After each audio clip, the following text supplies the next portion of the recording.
It's time now for the award-winning #1 local talk show in Northeast Pennsylvania, The Sam Lesante Show. Now here's your host, Sam Lesante. Thanks for joining us, folks. Remember HD. We're on HD in the Service Electric Cablevision area. I'm Sam Lesante. And today, folks, my guest is District Attorney Christine Holman from Schuylkill County. And what we'd like to do today, it's going to be an educational show, folks, no matter what county you live in, because we're going to talk about things that can help you, and also a review. I thought maybe the Schuylkill County residents would like to know what their district attorney is doing, and will continue to do, as well as in Luzerne County, we will have District Attorney Salavanis on after the first of the year. She was busy, but however, we'll be talking with her after the first year. Nice to see you again. Thank you, Sam. Thank you for having me. And how's everything at the District Attorney's office? Everything at the District Attorney's office is as good as can be. It's always busy, but we're trying to keep it at bay. When you've been on the show a number of times, and then you also had some helpful hints, which we want to continue to do that, because sometimes it's, people don't think of them, until you bring some things up. Now, let me just do this, okay? We mentioned you mentioned something before we were coming into the set here about the UPS and FedEx, and people, especially around the holidays, okay? Yes. What should they be doing? Well, I had a conversation yesterday morning. We have a canteen in Schuylkill County. Anyone who works in the courthouse knows the nice people that work there. And we started talking about an article that appeared in the Pottsville Republican. Apparently, there were two individuals who had ordered packages, I'm assuming for Christmas, and they were being delivered by FedEx or UPS. The packages were delivered, and from what I gathered, they were big packages, larger, so they appeared to be flat screen TVs. They were delivered, and the individuals who delivered them or had purchased them and were waiting for these deliveries never got them because the packages were stolen from their porches or wherever they were placed. Mm-hmm. What you should be doing, folks, at this time, I know it seems like 75% of us have taken to shopping online. It's easier. Shipping oftentimes is free. Why go to the store, stand in line?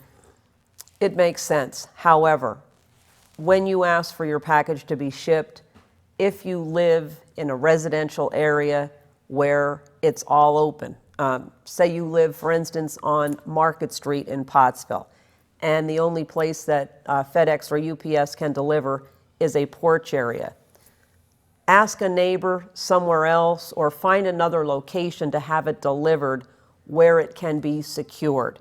You don't want to just have it hanging out there screaming to someone, "Take me." Mm-hmm. And also, I would advise, if you are having packages shipped, take out some insurance. I know that may be costly, but it just might be worth it on some hard item goods if that's practical. You may even want to call your post office and make arrangements with FedEx or UPS to deliver to your local post office, and then they might be able to call you and say, "Hey, your package has arrived." Good advice. Now, around the holidays, and for that matter, I don't know if it's more prevalent, now around the holidays or throughout the year, scams. Okay, scams. There's different kinds of scams that go on. Is there any common scams that happen around the holidays? Charities. You have to be careful for. You get mailings. People are asking for money for any kind of charity, and that's a good thing if they're legitimate. That's the thing.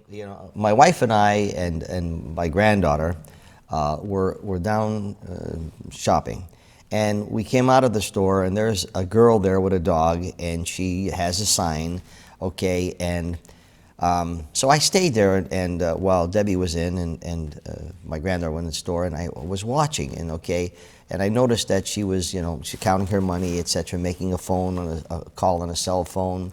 To me, it looks suspicious. You feel sorry, and I think they play at your heart. They do. They do. And so, you don't know. Do you? I mean, the Salvation Army. You're in safe bets. Right. So you definitely give to the Salvation Army because they do so much. I mean, they're great.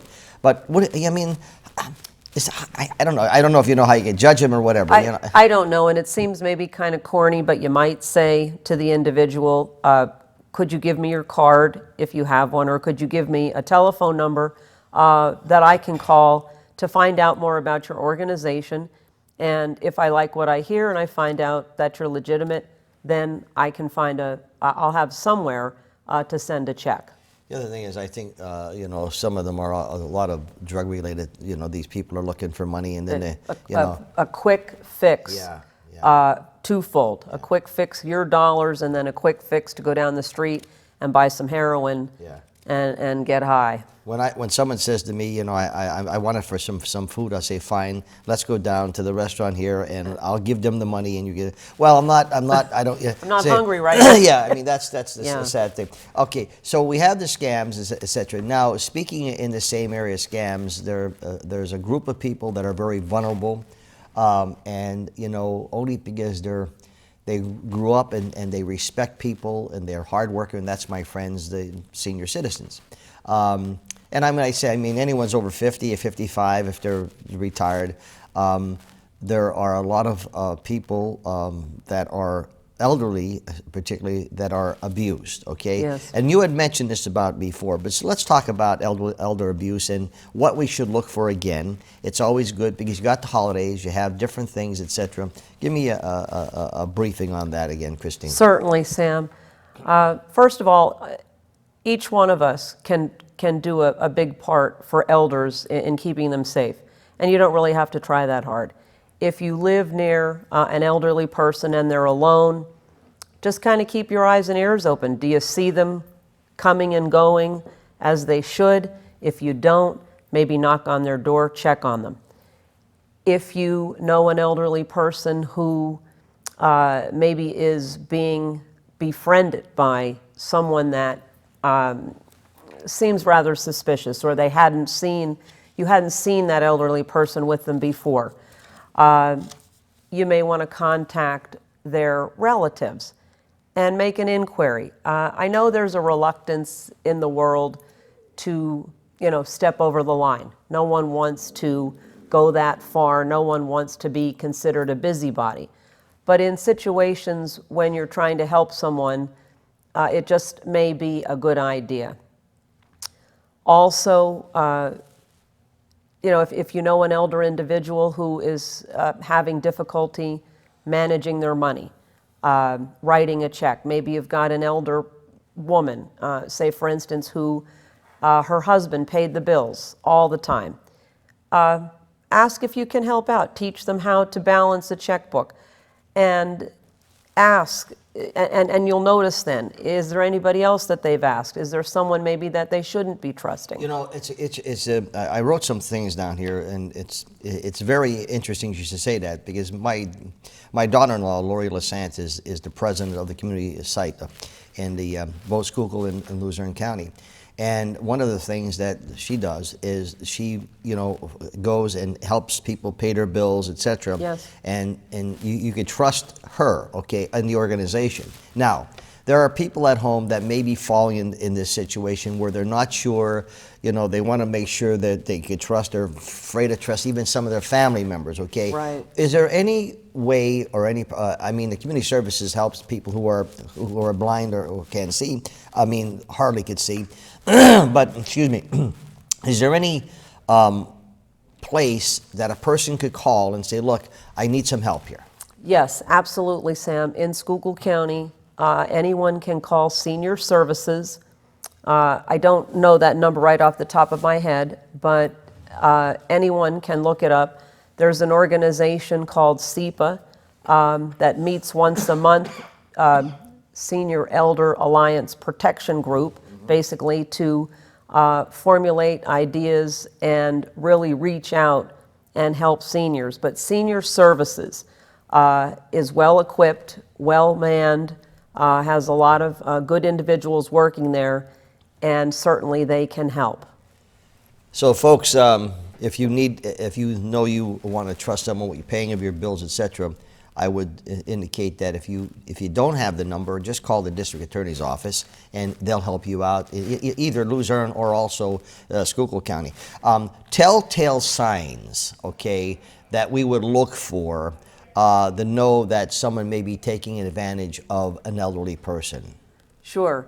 If you're familiar with an elderly person and you see them perhaps unkempt, they're not dressed properly, loss of significant weight, perhaps bruises, maybe just even a sort of a downright, look of despair or unhappiness. My advice then would be to call senior services, perhaps yourself, and ask for one of the fine ladies or women that work there to do a visit.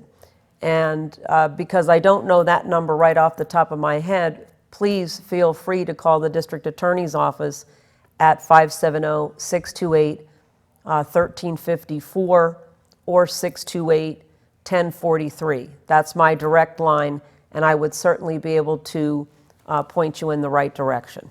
Folks, I'm talking to District Attorney Christine Holman, Schuylkill County District Attorney. Example, we come back, talk about some criminal complaints and also the drug problem that we have, how you could help, and we'll talk about the increase from 2014 to 2015. And you're going to be surprised, folks, when you find out what the #1 drug that is being used and we're having a serious problem with. You're going to be surprised. Stay with us.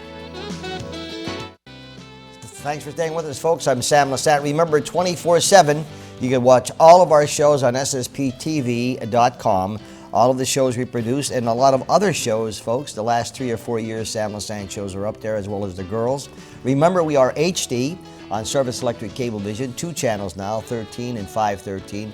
Thank you so much for the great response we're getting on the HD channel. Also, my email is sam@ssptv.com. My guest today, Christine Holman, who is the District Attorney of Schuylkill County. A couple things. Your criminal complaints in 2014 and now 2015. Quickly. Sure, Sam. Criminal complaints filed in 2014, 2,173.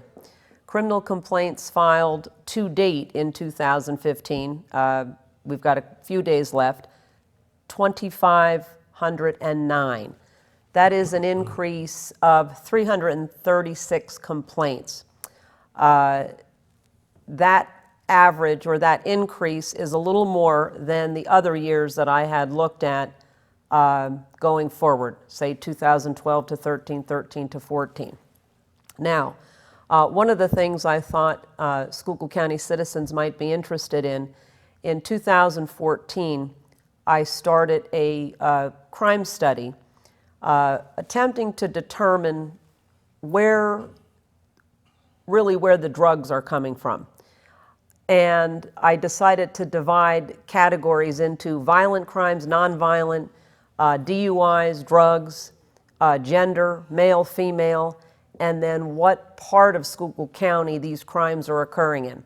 Now, the study is not near complete, but out of 1,969 criminal complaints that were filed in 2014, what I did discover, and I was just as surprised as the next, that marijuana was still the #1 drug being used and, of course, being incorporated into the criminal complaints. Now, that was followed then by methamphetamines, heroin, bath salts, cocaine. That was 2014. So what my interest is, what will 2015 bring? What will I see in 15? What have you seen so far? Heroin. Heroin, So, heroin tops marijuana? I'm seeing that now. Prescription medication and the abuse of prescription medication and heroin coupled together, I'm seeing a lot of that. I'm seeing a good amount of DUI cases, which I thought DUI cases would have been on the decline based on some of these stiffer penalties that have been promulgated by our legislators. It's not really, it's not being reduced enough. Do you think I know when I had Dr. Moylan on, who's the Schuylkill County coroner, and we talked about marijuana to a degree. Do you still feel that marijuana is a gateway drug to go on to higher drugs? Absolutely. Okay. Yes. So with that being said, okay, why, do the legislators understand, other than medical marijuana, okay, we'll put that in a class by itself, Right. okay, because that's a whole different ballgame. But if marijuana is a gateway drug, and it's interesting that we're hearing some things that's happening in Colorado, I think, where they legalized it in Yes. different states. We're hearing some things what's going on, but I think the liberal press is not giving us all of the information, what's happening to these people with marijuana. And it boils down to money. They don't care about destroying people's lives. Right. But so why aren't the legislators in the state of Pennsylvania listening to law enforcement officers like you and throughout the state of Pennsylvania? I wish I could answer that, Sam, and I know myself personally, I reached out to, I want to say maybe 10 to 12 police chiefs in Schuylkill County, and I did my own little survey asking them what they thought about legalizing marijuana. And I didn't even have to finish for most of them, and it was like, absolutely not. That's a problem, it's a gateway drug. How will we ever be able to manage or determine, if someone's driving high? I mean, those kind of testing for THC, that's going to be another huge expense. I talked to some people that I know, and they used marijuana, back when, and they tell me, well, it didn't hurt me, and I didn't go, to higher drugs, and I just smoked the marijuana. There's some people still today, smoke marijuana, but I think that they're the few, okay? They're the exception, I think. Am I correct? I don't know that for certain, Sam, but I would tend to agree that maybe the older people, the older generation, that would have a joint or two smoking it, they would see no harm to it. There was a case that I just read about in our local paper yesterday. Unfortunately, 2 children and young adults going to the Pottsville High School were charged with making brownies with marijuana inside the brownie. Yeah, see, I think they see a lot of that on television, and shame on those people, the movie producers and the television sitcom people that glorify the marijuana, glorify the drugs, and they think it's funny until someone is hurt in their families, and then it's a whole different ballgame. Well, that's a whole different story, Sam, where many heroin addicts dealing with heroin and some of these other drugs, they're found dead. Yeah. And their families suffer tremendously. My theory, well, I don't really have a theory. These drugs are against the law. So if you're doing these drugs, you shouldn't be. They're illegal, and you will be penalized to the fullest extent of the law. Sammy, put this number up on the screen for me, please. This is the drug hotline, folks. Now, I'm putting the number on the screen, and I'll have Christine explain to you how you should use this. It's 800-414-1406. Now, keep this phone number up. Now, a lot of people, who should be calling that number? Okay. The drug hotline should be called by any concerned citizen in Schuylkill County or surrounding areas that may have some information on an individual who is either using or dealing drugs. Now, I say that and I caution, though, do not insert yourself into an investigation. You should stay as far away as possible. You should never put yourself at risk. If you live in a neighborhood and you're in your home and you see cars passing, you see people outside, and you see some things being exchanged that looks like contraband, get as much information as you can. Get some license plates, get descriptions of people. If you have a camera or a phone and you can photograph from afar, do it. But please do not interject yourself into anything that appears to be dangerous. That is not the purpose of this. We do request the public's help, but don't put yourself out there at risk. And folks, remember, I know a lot of you think that I don't want to get involved, and I can understand that. But every phone call you make, believe me, it's totally anonymous. You don't have to give your name, your address, your phone number. If you just give them the information, what you see, and that's it. You could probably save a lot of lives if you would respond to that. We'll be back right after this. Thanks for staying with us, folks. I'm Sam Lesante. Remember HD 513 and 13 on Service Electric Cablevision. My guest today, Christine Holman, District Attorney of Schuylkill County. Current cases you have and some future cases that will be a couple toughies, huh? Yes, Sam. The blight cases that I have been working on from scratch and kind of moving up, those are finally coming to fruition, where some of those cases will be listed for trial. One in particular that I'm proud of did already make it to trial, and we had a guilty plea. That was a dilapidated property in Monnoy City where the individual purchased, a piece of crap and thought he was going to turn that piece of crap into a castle. Well, he didn't do that, and he had to demolish it. And the borough of Monnoy City sued them for $24,000. And it turned out also to be a misdemeanor, one crime. He pleaded with me. He's not a criminal. He made a bad business decision. So did some other folks make bad business decisions, and they went to jail. I do have some other tough cases coming up into 2016 as far as trials go.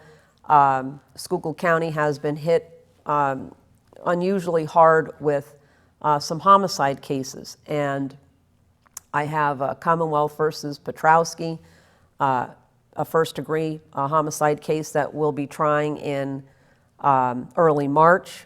We have Kralik and Travari. These two individuals also will be tried first-degree homicide for a death that occurred in Coaldale. Two other interesting young individuals, Lukash and Shavinskin, we've actually, we're looking at the death penalty for these two. They are allegedly had killed a man inside his apartment, and the method of killing led us to believe that we could charge or seek the death penalty. I also have some cases where some children wound up dead, and the two children were in the custody of individuals caring for them, and we've got evidence on both cases, one that we've charged involuntary manslaughter, that there may have been some rough play, but it would rise to the level of involuntary manslaughter, and the other, third degree murder based on the facts and evidence that we have. So you got your work cut out for you. Yeah. Our plate is full, but we believe in doing justice for the citizens of Schuylkill County, and we will try these cases zealously. And one of the things that I think you have going for you, not only you as the district attorney, but you have a great staff. Your assistant DAs are really good and trained to what's happening. I do, and it's kind of a bittersweet time for me, Sam. My first assistant, Maria Casey, I'm very proud to say that She did win her bid for clerk of courts. We need her. Schuylkill County needs her in the clerk of courts, but I will miss her. She will do a great job. She will do a phenomenal job. She will do a great job. She's a great person. She really is. Well, Christine, thanks for coming on the show. We're going to have you come on, and do some other tidbits like you did before. Christine Holman, folks, the Schuylkill County District Attorney. Remember the hotline, folks, if you see anything happening, it's going to be 1-800-414-1406. We'll see you next time.